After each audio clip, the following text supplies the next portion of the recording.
Viewers, हम पढ़ रहे हैं कक्षा 9वीं के गणित विषय की प्रश्न बैंक और इसमें सारे महत्वपूर्ण प्रश्न हम हल कर रहे हैं जिससे कि आप एग्जाम में अच्छे अंक प्राप्त कर सको। और यही आपके प्रश्न बैंक जो है वार्षिक परीक्षा के लिए बहुत ही अधिक महत्वपूर्ण है। तो शुरू करते हैं। आज हम इसमें करेंगे अध्याय 7 त्रिभुज। तो त्रिभुज के जो क्वेश्चन है वह करते हैं और इसी प्रकार के और वीडियो देखने के लिए चैनल को सब्सक्राइब कीजिए। अध्याय 7 त्रिभुज के जो ऑब्जेक्टिव क्वेश्चन है वह हम कर चुके थे पहले। यदि आपने नहीं देखे हो तो चैनल पर देख सकते हो। आज हम इसमें करेंगे प्रश्न क्रमांक 4 से। प्रश्न क्रमांक 4 में कुल 3 प्रश्न है। सर्वांग सम आकृतियां किसे कहते हैं, समबाहु त्रिभुज क्या होता है और समबाहु त्रिभुज के प्रत्येक कोण की माप क्या होती है। तो इनके प्रश्नों के उत्तर हम कॉपी में लिखेंगे। प्रश्न क्रमांक 4 का जो पहला प्रश्न है, सर्वांग सम आकृतियां किसे कहते हैं, इसका उत्तर है सर्वांग समता का अर्थ होता है सभी प्रकार से बराबर, अर्थात वे आकृतियां जिनके समान आकार और समान माप है सर्वांग सम आकृतियां कहलाती है। तो सीधी सी बात है, सर्वांग सम आकृतियां वे आकृतियां है जिनके आकार समान हो और जिनकी जो माप हो वह भी समान हो, वे सर्वांग सम आकृतियां कहलाती है। इसके बाद प्रश्न नंबर 4 में ही दूसरा जो प्रश्न पूछा गया है वह समबाहु त्रिभुज क्या होता है। तो इसका उत्तर है समबाहु त्रिभुज ऐसा त्रिभुज जिसकी तीनों भुजाएं बराबर होती है तथा तीनों कोण बराबर होते हैं समबाहु त्रिभुज कहलाता है। तो समबाहु नाम से ही पता, समबाहु मतलब भुजाएं, समबाहु समान भुजाएं जिस त्रिभुज की होगी वह समबाहु त्रिभुज कहलाता है। और जब त्रिभुज की भुजाएं सब बराबर होगी तो उनके कोण भी बराबर ही होंगे। तो समबाहु त्रिभुज ऐसा त्रिभुज जिसकी तीनों भुजाएं बराबर होती है तथा तीनों कोण बराबर होते हैं समबाहु त्रिभुज कहलाता है। इसके बाद इसी में जो तीसरा प्रश्न है, समबाहु त्रिभुज के प्रत्येक कोण की माप क्या होती है। तो इसका उत्तर है समबाहु त्रिभुज के प्रत्येक कोण की माप 60 डिग्री होती है। तो समबाहु त्रिभुज जिसकी तीनों भुजाएं बराबर होती है उसके कोण भी बराबर होते हैं और हर कोण की माप होती है 60 डिग्री। इसके बाद अगला प्रश्न नंबर 5वां है, त्रिभुज ABC में कोण A का समद्विभाजक AD भुजा BC पर लंब है, दर्शाइए कि AB बराबर है AC के। तो हमें यहाँ पे एक त्रिभुज बनाना पड़ेगा क्योंकि प्रश्न बैंक में जो प्रश्न दे रखा उसमें त्रिभुज बनाया हुआ नहीं है। त्रिभुज ABC बनाना है हमें, तो हम बना लेते हैं। त्रिभुज ABC बनाएंगे हम, तो यहाँ पर त्रिभुज का आधार बना लेंगे हम सबसे पहले। ये त्रिभुज का आधार हो गया है और हमें त्रिभुज ABC बनाना है। तो यहाँ पर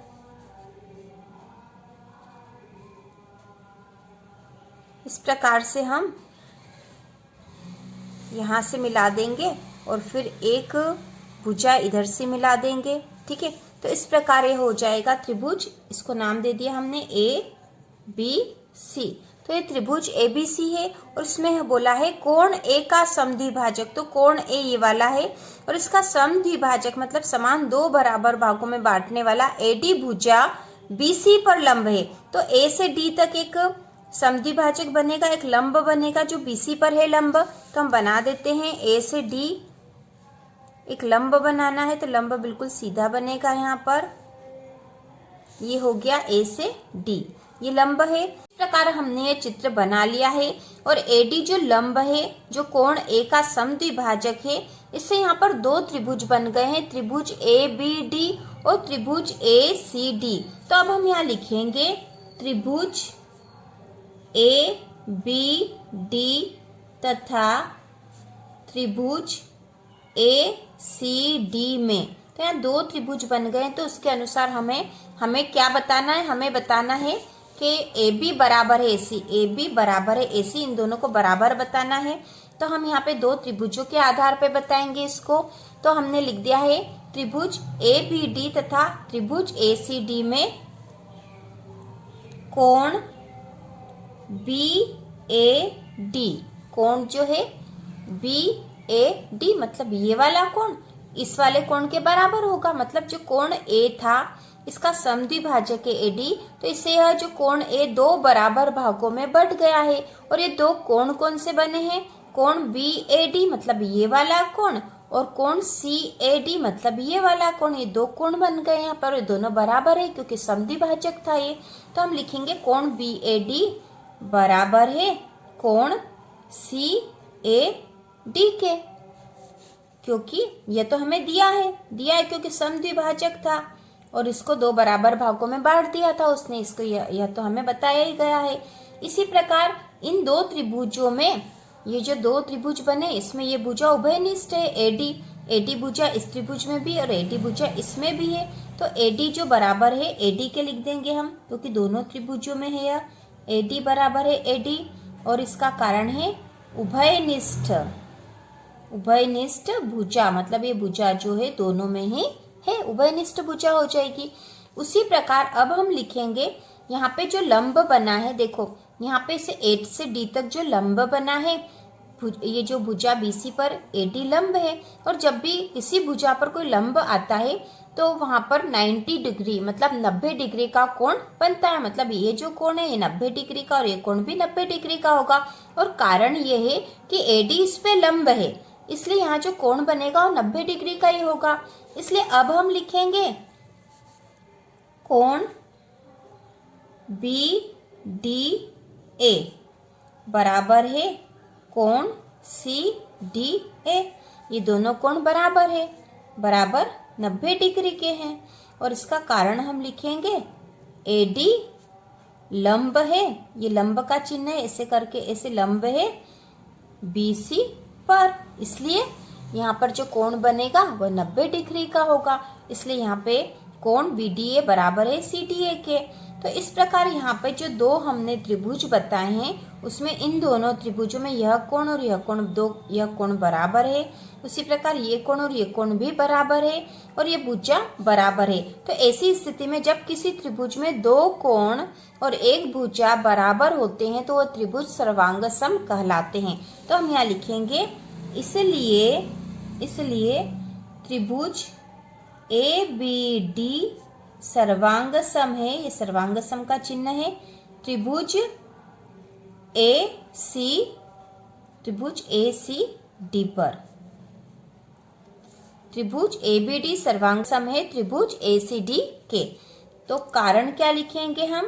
कारण लिखेंगे तो इसके जो है दो कोण बराबर थे, तो कोण भुजा कोण प्रमेय, इससे ठीक है, कोण भुजा कोण, या फिर इसे हम ए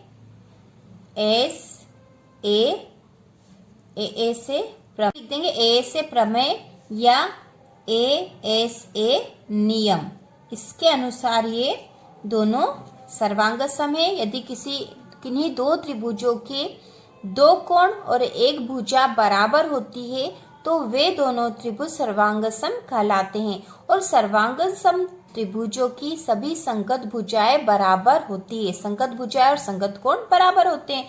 इसलिए क्योंकि ये सर्वांग सम है इसलिए AB बराबर है AC, AB बराबर है AC, क्योंकि सर्वांग सम त्रिभुजों की संगत भुजाएं बराबर होती है इसलिए AB बराबर होगा AC के। और यही हमें बताना था, यही हमारा आंसर है। ठीक है, यही हमारा आंसर है कि AB बराबर है AC, क्योंकि सर्वांग सम त्रिभुजों की संगत भुजाएं हैं। तो इस प्रकार प्रश्न नंबर 5 हो चुका है, बहुत आसान है। इसके बाद प्रश्न नंबर 6 है, अध्याय 7 का प्रश्न नंबर 6 है। प्रश्न बैंक के अनुसार दर्शाइए कि समबाहु त्रिभुज का प्रत्येक कोण 60 डिग्री का होता है। तो यहाँ पर हमने एक समबाहु त्रिभुज बनाया है, तो इसको हम हल करेंगे। हल करने के लिए हमें एक त्रिभुज बनाना पड़ेगा। तो ये त्रिभुज है ABC, ये त्रिभुज हो गया, समबाहु त्रिभुज है, माना कि यह एक समबाहु त्रिभुज है, त्रिभुज ABC। तो इसका प्रत्येक कोण 60 डिग्री का होता है, हमें सिद्ध करना है। तो यहाँ पर हम इसको हल करेंगे। तो यहाँ पे जो दिया है त्रिभुज ABC समबाहु त्रिभुज है, क्योंकि एक समबाहु त्रिभुज है तो हमने मान लिया कि ये त्रिभुज ABC एक समबाहु त्रिभुज है। और हमें यहाँ पे सिद्ध करना है समबाहु त्रिभुज का प्रत्येक कोण समबाहु त्रिभुज का प्रत्येक कोण 6 डिग्री का होता है। तो यह हमें सिद्ध करना है कि समबाहु त्रिभुज का प्रत्येक कोण 60 डिग्री का होता है। तो यहाँ पे समबाहु त्रिभुज है ABC, तो समबाहु त्रिभुज का मतलब ही होता है कि इसकी सभी भुजाएं बराबर है। मतलब भुजा AB AC के बराबर है, AC BC के बराबर है, सारी भुजाएं बराबर है। तो हम यहाँ लिखेंगे भुजा, पहले हम लिखेंगे त्रिभुज ABC में, ठीक है, त्रिभुज ABC में भुजा AB बराबर है AC, क्योंकि समबाहु त्रिभुज की भुजा है इसलिए बराबर ही होगी। भुजा AB बराबर है AC क्योंकि ये समबाहु त्रिभुज की भुजाएं हैं, तो इसलिए क्योंकि भुजा जो है AB AC के बराबर है, मतलब ये वाली जो भुजा है इस वाली भुजा के बराबर है। तो यदि ये दोनों भुजाएं बराबर है तो इनके सम्मुख के जो कोण होंगे वह भी बराबर होंगे, इसलिए हम लिखेंगे इसलिए कोण B बराबर है कोण C। और इसका कारण है समान भुजाओं के सम्मुख कोण, ठीक है, समान भुजाओं के सम्मुख कोण बराबर होते हैं, या फिर इसको लिखेंगे हम बराबर भुजाओं के सम्मुख कोण बराबर होते हैं। तो एक ही बात है, समान भुजाओं के सम्मुख कोण बराबर होते हैं, इसलिए कोण भी बराबर है कोण C के। और इसी प्रकार हम लिखेंगे भुजा AC बराबर है BC के, मतलब AC जो भुजा है, A से C जो भुजा है यह BC के बराबर है। और यदि AC BC के बराबर है तो ऐसी स्थिति में इसलिए कोण A बराबर है कोण B के, कोण A कोण B के बराबर होगा। यदि AC जो भुजा है यह BC भुजा के बराबर है तो इनके जो सम्मुख कोण है, BC का सम्मुख कोण कोण A और AC का सम्मुख कोण कोण B, ये दोनों बराबर होंगे, मतलब कोण A बराबर हो गया कोण B के। तो इस प्रकार कोण A कोण B के बराबर है और कोण B कोण C के बराबर है। तो हम यहाँ लिखेंगे कोण A बराबर कोण B बराबर कोण C, ये तीनों कोण बराबर है। और हमें पता है कि त्रिभुज के तीनों कोणों का योग 180 डिग्री होता है। तो हम यहाँ लिखेंगे चूंकि कोण A धन कोण B धन कोण C बराबर 180 डिग्री होता है, ठीक है, 180 डिग्री होता है हमें पता है। और ये तीनों कोण बराबर है, कोण A बराबर है कोण B के और कोण B बराबर है कोण C के, तीनों कोण बराबर है। इसलिए हम इन 3 कोणों की बजाय 3 कोण A लिख सकते हैं, क्योंकि तीनों बराबर है इसलिए 3 कोण A लिख दिया बराबर 180 डिग्री। तो कोण A बराबर 180/3, 180/3 हो गया है। तो 3 एकम 3, 3 छंग 18, तो यहाँ 60 डिग्री हो गया है। तो कोण A का जो मान हो गया वो हो गया 60 डिग्री, ठीक है, कोण A का मान हो गया 60 डिग्री।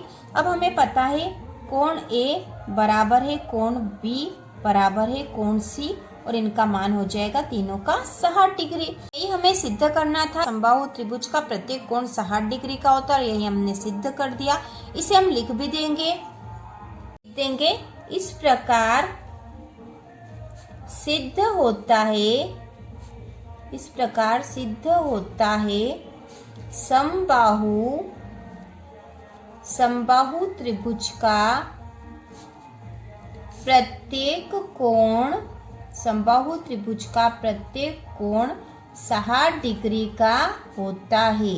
और यही हमें सिद्ध करना था, हमने इसको सिद्ध कर दिया है। इस प्रकार अध्याय 7 के जो 3 महत्वपूर्ण प्रश्न कर लिए हैं, इसके बाद के प्रश्न हम अगले वीडियो में करेंगे। और इसी प्रकार के और वीडियो देखने के लिए, बाकी विषय की प्रश्न बैंक के सॉल्यूशन के लिए चैनल को सब्सक्राइब कीजिए।